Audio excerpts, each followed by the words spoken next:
Welcome to From the Pressbox. My name is Rob Leonard, and joining me as always is my co-host, Tim Leonard. I was going to say it. Oh, okay. Well, we are here, and we are talking about sports. In about 15 minutes, we'll be talking to Bill Madden of the New York Daily News, who has a new book out called 1954, which talks about that historic season and how actually it really has a lot of great history in that one season. So many things happened in that one year. Great season for baseball and a great season for America. Yeah, it was. Brown versus Board of Education got passed, and that helped a lot of things. Anyway, let's start out with the big names in sports right now.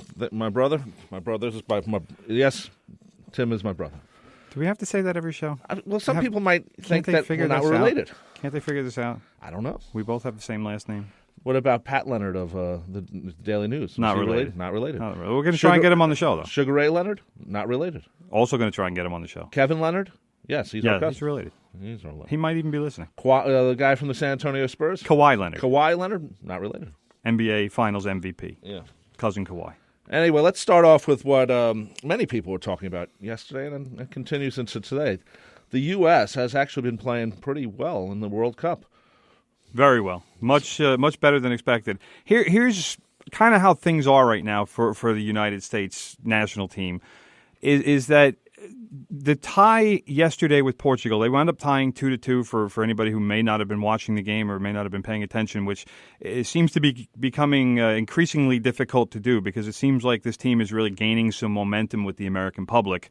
Except, of course, for that faction of society that will always hate soccer for no reason whatsoever, then they just hate soccer. But those people we don't need to deal with.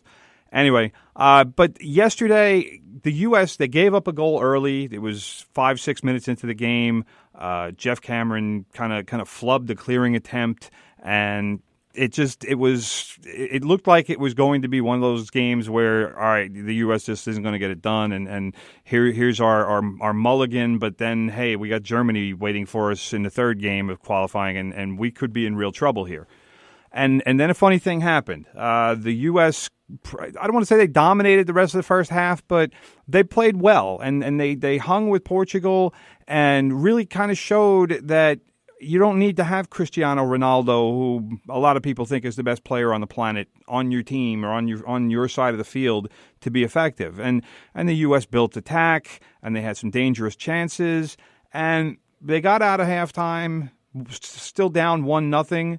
The first half was significant in the fact that it had the first water break in World Cup history because they were playing in the rainforest, and it was unbearably humid, and FIFA had passed some sort of a rule that said that at the referee's discretion they could stop the game for a water break, so that's what they did, which seemed like a good idea. And then in the second half, here comes Jermaine Jones, and I wish we could do on this show? I wish we could play highlights. That would be cool if we could play the highlight of Jermaine Jones's goal. Well, we could. We just don't have it. All right. Well, then this is kind of a show in progress. But Jermaine Jones was with just an absolute rocket of a shot from about 25 yards. He took a little touch to his right, just kind of created a little bit of space between him and a Portugal defender, and just launched a shot, and just had a nice little bit of bend on it, right just inside the right post. And hey, the game is tied. Now it's 1-1, and now you look at the game from a totally different perspective because even somebody who was rooting against the United States would have had to begrudgingly say that, hey, the United States is carrying play here, and they're the team that's taking it to Portugal, and Portugal's not the team that's taking it to the United States. So now, all of a sudden, the game looks winnable, but they have to score the goal. So the Michael Bradley had a chance. This was actually before Jones's goal, and it was just dumb luck that he didn't score. Portugal defender was on the goal line, a guy by the name of Ricardo Costa, and Bradley basically had the entire net to shoot at, and somehow wound up hitting Costa in the knee, and the ball went wide and went out for a corner kick. And that should have been the tying goal. So it was unlucky, obviously, but the other side of that is that Portugal had a shot that Tim Howard got his hands on. He kind of misplayed, to be honest with you, and the ball caromed off the post, came back out. Portugal had a rebound attempt. Howard is falling down and managed to just kind of hang there long enough to get his hand on the ball and deflect it over the crossbar. So that was fortunate for the United States. But then after that, they set up the play. Ball comes out to Bradley near the top of the box. Right. He goes to the left. Graham Zusi gets it. And Zusi made such a heady play on this, and I was so impressed with what he did. Instead of looking to blast the ball, because he had space just between him and the goalie, but the angle wasn't. It was a bad angle. But a lot of players would have just taken a rip at the goal. Hey, I have space. I'm going to take a shot here. And instead, he cut the ball back, just a beautiful little cross. And Clint Dempsey, the phrase that I heard yesterday that I loved, they said he gutted the ball into the goal. I mean, the ball just basically hit him in the stomach. Well, that's good. He was more or less going to do anything he could just to make sure to guide the ball into the net. And that's exactly what he did. Portugal players they all put their hands up, always offsides. Well, no, he wasn't, because when they showed the replay, Dempsey actually checked. I mean, he was that heady and that aware of his position to say, all right, where am I? Can I possibly be called offside? No, he reset himself, and then when Zusi came in and made the cross, Dempsey made his move, and it clearly was onside. It was a perfect play. But after that, I mean, Americans are screaming. They're showing reactions from Grant Park in Chicago, from under the Manhattan Bridge in New York City, over in Afghanistan. We got soldiers over there who were screaming, and you're thinking, it's not going to be the greatest win in United States history, because that will always be the 1-0 win over England in 1950. Which no one saw. Well, nobody saw it because obviously there was no television back then. But it was more or less a U.S. team of like grocery store clerks beat mighty England. I mean, it was a 1-0 game that the papers in England reported as a 10-0 win for England, because nobody could even conceive that the United States would have won that game. So okay. anyway, so what happens? We're getting to the end, and what happens? You're feeling good, and here it is, and 5 minutes of stoppage time, which I thought was a little much. And well, it took a water break then. Well, no, that was the first half. Oh, this is the second half. Well, that doesn't that count? No. Okay. So the U.S. is playing well, and Steve Wondolowski came on as a substitute. He brought the ball into the corner. He was killing some time. He's doing the right thing. Klinsmann pushed a lot of right buttons yesterday with the substitutions, and don't you know it, Michael Bradley turns the ball over in the midfield. The ball comes out to Ronaldo on the right wing. I wish that DeMarcus Beasley would have taken a sliding attempt at cutting off the pass, but he didn't. And Ronaldo serves a ball into the box, and Varela somehow manages to split between three defenders, none of whom actually looked for him to pick him up, and just drilled a header past Tim Howard, who had absolutely no chance to make the save. So now it felt like a loss. It felt like 2 points had been stolen from us. Well, they were. As opposed to the United. If anybody would have said to the United States, hey, you're going to have 4 points after 2 games, thank you. Okay. It would have been a big thank you. So who are we playing next? Who's U.S. Germany. Germany. What are the odds? Well, it depends on if you're a conspiracy theorist or not. We're not. Well, in a Can the U.S. win? That's the question. Can the U.S. win? Yes. Will they win? Probably not. Okay. But if the game ends in a tie, Germany and the U.S. both advance. Okay. So there's no real motivation for anything else to happen. Because That's Germany would finish first on goal differential. Right. That's the danger. The preference would be to finish first, because then you get the second place team from Group H in the knockout round, and Group H is a bad group. Don't worry about that. So the U.S. could move on. Is what we're saying here. Yeah, they have a very good chance. Tie or win. Tie or win is automatic. They move on. Lose. They could move on with a loss.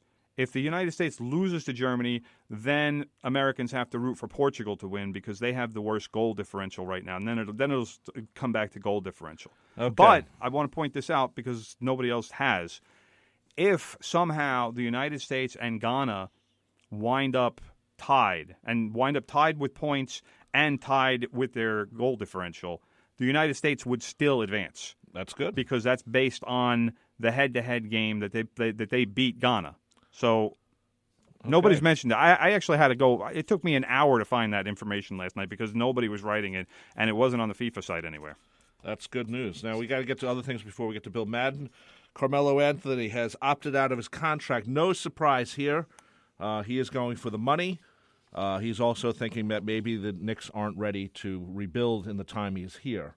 Now, he has kind of a limited place he can go, though. That's one of the problems. Well, that's any free agent. For the money he wants. Any free agent of his caliber will have limited opportunities because that's just the way the money is in the NBA.